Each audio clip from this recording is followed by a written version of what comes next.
Hey gang, Trey Ketchum coming at you here from sunny Destin, Florida.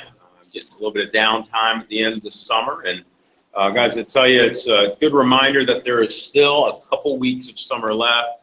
We still have one more tab report to happen that can end. I believe it ends tonight, actually, maybe tomorrow. But I do want to make sure that you are finishing the summer strong. And more importantly, setting yourself up for a big fall and spring campaign. I know tonight's meeting and topic for prep is going to be reviewing once again live the pre-interview, and you're going to be drilling for skill with a bunch of your peer group. But I want to come at you with a couple of important topics and themes that are going to be happening over the next couple of weeks and months. And namely, the big one is that 1 week from today on. Well, I guess, no, 2 weeks from today on September 7th, we're going to be having our very first management prep divisionally. And on September 7th, we're going to have an amazing agenda for you. Just to go over the topics, we're going to be reviewing the recruiting funnel, the first half of that. So talking about generation of touches, handling of touches through the receptionist program. And after that, we're going to drill for skill. We're going to drill for skill this pre-interview that we've been working on. And hopefully, guys, by then, show an example of your leadership. You've memorized it. I mean, it's only a couple of paragraphs, but the expectation is that you do have that pre-interview memorized by September 7th. The only way to score a perfect 5 on the test is going to be if you have it memorized. The next thing we're going to go through is we'll review the calendar for the rest of the fall campaign. After that, Jordan White, who is our top branch manager for the summer, is going to be talking about the group interview, and she's going to be reviewing live the group interview for you. She's somebody who is one of our most efficient recruiters in the entire division, so we can't think of a better person to get the message than her. After that, we'll be talking about situational leadership, and this is something that falls under the category of working with representatives, and we're going to talk about how to work with different representatives at different levels of the business. So when somebody is brand new and they're just figuring out the programs, how to kind of work with them. Once somebody started to kind of understand and have a general understanding of the programs, how to work with them, when people start to get them down and really have a good feel for them. And then lastly, when somebody's just at mastery level, how do you work with those types of people? So situational leadership is a great model to both self-evaluate yourself as you're learning a new topic, but also to help work with and drive representatives in our business when they're at different places in the business. So a great development tool that we're going to talk about called situational leadership. After that, Sam Knapp is going to be talking about his branch experience. And Sam is somebody who graduated high school last year. Did such a fantastic job as a branch manager that as we talked to him about wanting to stay in the business as a manager, he said, you know what, I want to be a DM. So he's actually as a district manager candidate for this upcoming May. And then James Chow, our district manager out in Jacksonville, is going to be talking about the Mecca. He's going to be talking about going to the birthplace of Cutco, which is going to be only in New York, and the big only in trip that we have. For those of you on the next level, I'm excited to dig in with you guys on a couple of topics. The first topic that I'm really excited about digging into is Drew Frank's training. Once again, we're going to be talking about the master of training and how to implement and get on his program, both from a understanding standpoint, how to utilize his videos initially as you're learning the program, but then once you get the videos down and once you've been scripting them and getting the notes in place, how do you implement that?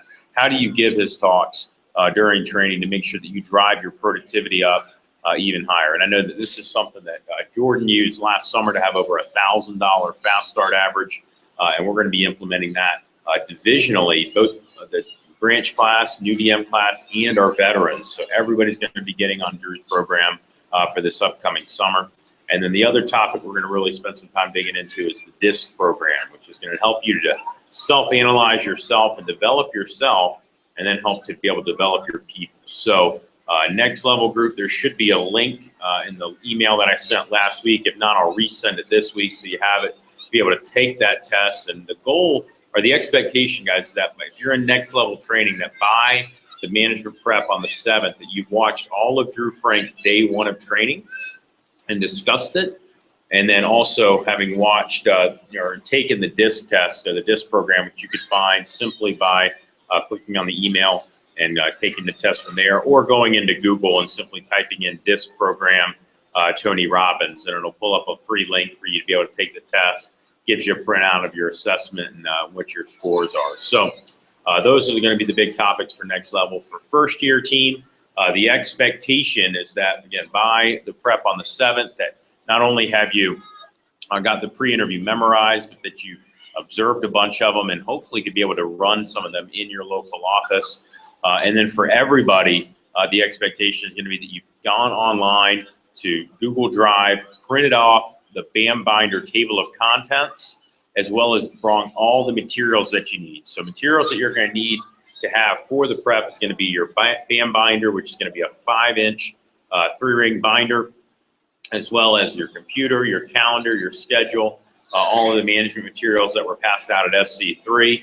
Your manager can get that to you if you want. For those of you that are on Next Level, the expectation is that you have all of that, and you've already started to go in and start printing off and have ideally made your BAM binder. And if you haven't finished making it, you certainly have gotten a good head start on it, because by the September 19th prep, the expectation is going to be that everybody has got their BAM binder printed off, ready to rock, and we'll know how committed people are based on their preparation for that. You know, if you need to print it off at a local office, I'm sure your managers will let you do that.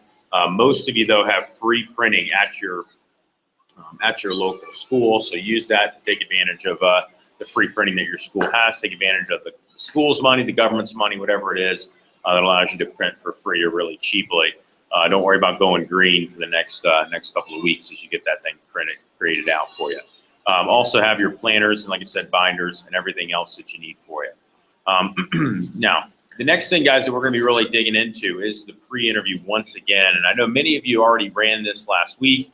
And for those of you that were just getting settled into school, maybe weren't on prep this past week, it is important that you understand that you do have to have this thing memorized. And there's a couple of keys to the pre-interview that I think are really effective. Number one is just the way that you introduce yourself. Super critical. So making sure that when you bring somebody into the office, or when somebody enters into your office, it's really important that you take control right there. I mentioned this at, in a couple of talks that I have, but the 2 reasons why people show to the interview or show to training. Number one is that they understand the job and they feel like they can do it. Number 2 is that they feel like they have a connection with the manager, meaning they either want to be like the manager or they would feel comfortable and excited about working with the manager. The 2 reasons why people don't show to the interview is, number one, they're not on the program, which means if you don't have this pre-interview memorized, it can be very hard to do this thing properly. And number 2 is that you don't have control. And the way that you greet and seat people is a huge way to establish control. So if you're going to have the receptionist do it, that's totally fine. The way you have a receptionist do it is a little bit different than the way that you would do it. Now, if you're the one doing it, the way that you walk in and you introduce yourself is you always go up, offer your hand, don't pull it all the way out, but definitely extend it about halfway and go to meet them and introduce yourself with your name first and your title. Okay, so if you're the owner, obviously, hey, my name is Trey Ketchum, I'm the owner, and you are. If you're not the owner, more than likely, when you're first running these interviews, you'll be an assistant manager. So in that case, when you walk up, you just simply walk up and just say, hey, my name is Trey Ketchum, I'm one of the personnel managers. And what was your name? And so you're automatically taking control there, right? Or you could say, hey, I'm Trey Ketchum, one of the recruiting managers, and you are. Right? I wouldn't say assistant manager. For whatever reason, people think assistant manager, especially when you're dealing with the demographic that most of our students are. They think of, somebody who's basically just a glorified employee. This is something a lot different. You're the one actually running the interview. You have control over whether or not they get the job. So call yourself either the personnel manager or the recruiting manager. Then after you introduce yourself, shake their hand, get their name, say, okay, great, go ahead and sign in real quick. Once you get that, I'll get you an application to fill out before I meet with you. You have them sign in. When they're signing in, I always like to ask them, hey, how'd you hear about the job? Right? And then that's the first easy place that you can connect with them. If they said they heard about it through a friend, okay, great, who is that? Right? And if you've heard of the name, you can kind of connect a little bit with the person that recommended them. If they say they heard about it on campus, which is what's going to happen a lot of times here in the fall and spring, you say, okay, great, where do you go to school? Okay, yeah, we've actually had several representatives from that school that have done very well with us. And if you have names off the top of your head that you can name drop, that's ideal. For example, if somebody says they went to Georgia State, it's like, yeah, we've had several representatives that have actually been managers or have gone on run their own offices from Georgia State. You know, you got people like Mitchell Smith, people like Adrian Gonzalez, and you just start name dropping a bunch of people right then and there. And all of a sudden, if they've heard of them, you've got a much higher percentage chance of them showing. So once you get that sign-in happening, the next thing you do is you invite them back into the interview room. And when you invite them back into the interview room, it's really important that you make sure you spread people out. Have them sitting someplace where they feel comfortable. You know, what I mean by feeling comfortable? Somewhere they can see the front door without having to turn their whole body to look at it. And ideally, the first couple people are split out on opposite sides of the room. Then once people are spread out, then when you start seating people else in the room, try to put likes with likes. Meaning, if somebody is a country kid from out backwoods Georgia, sit them next to other country people from backwoods Georgia. If somebody is from one of the prep areas of your town or prep areas of your community, and they're dressed up super nice, put them next to other people that are dressed up super nice. If somebody's coming in looking like they're coming straight from church on Sunday, put them right next to other people that look like they're coming from Sunday school or from church on Sunday. You want to put likes with likes. If somebody comes in, looking like they just got out of off the basketball court or off the football field, or whatever else case it may be, they're wearing gym clothes or they're wearing even worse, guys, put them next to each other. Better yet, if you got a place where you can put them where they're not going to be near anybody, that's what I would do. But you want to keep likes with likes, separate it out so the feel is one of professionalism and obviously fun, upbeat professionalism. We are dealing with college students, so you don't want to be so stiff so it feels like a doctor's office, but you do want things to be welcoming, inviting, and have that air of professionalism. So kind of a white-collar profession for young students, right? So that's what we're looking to kind of accomplish. That's the vibe that you want it to be like. So once you greet and seat, then as you meet people and pull them back, real important that you walk up to them. Make sure you've already introduced yourself to them before you pull them back, but then simply just pull them back into your office. Have them grab a seat. So you're directing them through the whole process. So as you walk them down the hallway, kind of share a little bit of information with them, right? Hey, so where are you from? Okay, great. So you come in here from Lawrenceville. No big deal. How was your drive-in? Pretty good. Okay, cool. Then you have them grab a seat. And you open up the door, point out in front. Hey, just go ahead and grab a seat with you. Right there in front of me. Then after you walk around the table, as you're walking around the table or as you're sitting down at your desk, that's when you'll say the phrase, hey, did you have any trouble finding us? Or so the direction's pretty easy, right? But whatever the case is, you want to make sure you're starting that interview itself, the pre-interview, before you even sit down. I wouldn't take the time to kind of walk all the way down, set yourself, get everything ready, then ask them. That's kind of a lead-in question that you ask just to kind of break the ice a little bit for the pre-interview. Then as you start the pre-interview, again, it's very simple. Just follow the approach. Look for reasons to keep people, but then go through and look for things like conflicts for training, look to see where they go to school, and look to see what kind of some of their extracurriculars are. Maybe there's something you can connect with their extracurriculars. When you look for their school times, just look to see when their class schedule is. A lot of times they'll just say what days they have class. If they have class on Thursday or Friday, make sure it doesn't conflict at all with training times. And the way that you do that is very simple. You just simply say, hey, so you got class here on Thursday and Friday. What time do you get out of class each of those days? Okay, then as they tell you, you say, okay, well, the only reason I asked that we do actually have a training seminar that is this time at this time and this time at this time. If we needed you one time for training only, is that something you think you could work out with your professors in order to make the job work for you? Okay, you would? Perfect. If you ask them in advance, you ask them during the pre-interview, very little challenge that you're going to feel right there for them. If you already give them a job and then try to work it out, it's going to be much more difficult in order to make it work. So those are just a couple key things right there before you start looking through it. Then as you go into the body of the pre-interview, tell them about the job. It's important that you're confident, you speak clearly, and make sure you enunciate each of the words in there so that way there's no confusion. And then at the end, you decide whether or not you're going to make the decision to keep somebody. Now, typically, you've already figured it out whether or not you're going to keep them for the second interview before you even bring them back into the room. You'll know right away. If they offend one of your senses, you pretty much know you're going to boot them. But if you decide that you're going to keep them, you simply follow through with the exact approach there. Make sure that you kind of emphasize the part that says, hey, I'll have you do either one of two things. First thing is I'll spend 30, 45 minutes with you. First thing is I'll welcome you to the team. We'll go over training reminders. The second thing is I'll let you know we're going a different direction, and then I'll give you tips for your future interview there. Make sure you kind of emphasize that part right there, because that's just one more last control thing that you can do. And then when you have them grab a seat back in the other room, make sure to kind of emphasize grabbing a magazine and sitting quietly while you meet with other people. The last thing you want somebody doing is going back in there, starting to have conversation or chit chat with people while you're trying to meet with others before the interview starts. So if you do decide to excuse somebody, again, same thing. Follow the part where it says if disqualified. Let them know that you're going to be calling back the top applicants in the morning, but also, again, emphasize if they don't hear from you to be looking for their job search or to continuing their job search, and then give them a Skills for Life packet. Really critical, you make sure you give them a Skills for Life brochure. It's just important to make sure that people have all the correct information about the company so they can't spread malicious rumors or anything else online. So give them one of those Skills for Life brochures and then make sure to walk them out of the office when you leave.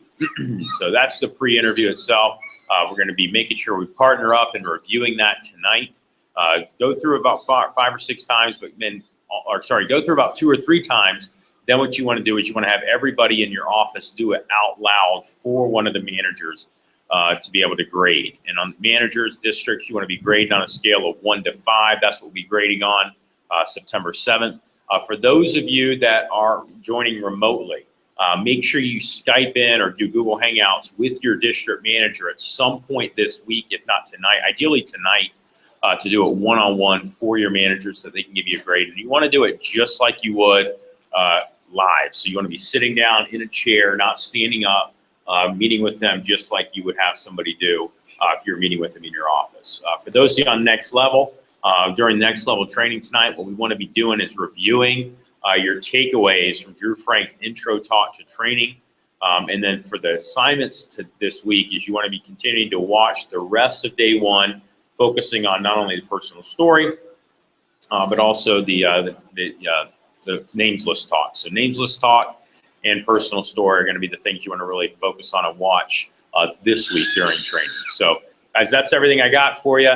Make sure to take the test if you're on Next Level. Everybody else, let's make sure we're continuing to sell $500 a week at least, getting at least 5 demos a week. If you fell short of your goal for sales, you want to make sure that you're ramping it up this week so you're making up for last week. Again, the 5 things that we measure, number 1 are going to be career sales. Number 2 is going to be personal sales for the fall campaign. Number 3 is going to be startup, making sure you're getting your startup up, have at least $500 in there by October 1st. But the big thing is how quickly can you get to 1,000? Number 4 is going to be attendance to events and being on point with that. And in your leadership, quotient is going to be in part of that attendance factor where, are you making sure that you're making an impact outside of just yourself? Are you impacting other people? Are you mentoring new reps on the team? Are you mentoring new management candidates if you're a veteran? And the last thing that we're going to evaluate, guys, is going to be on your skill set. So we're going to be evaluating on a scale of 1 to 5, all these topics that we're working on a weekly basis. So thanks again for being on.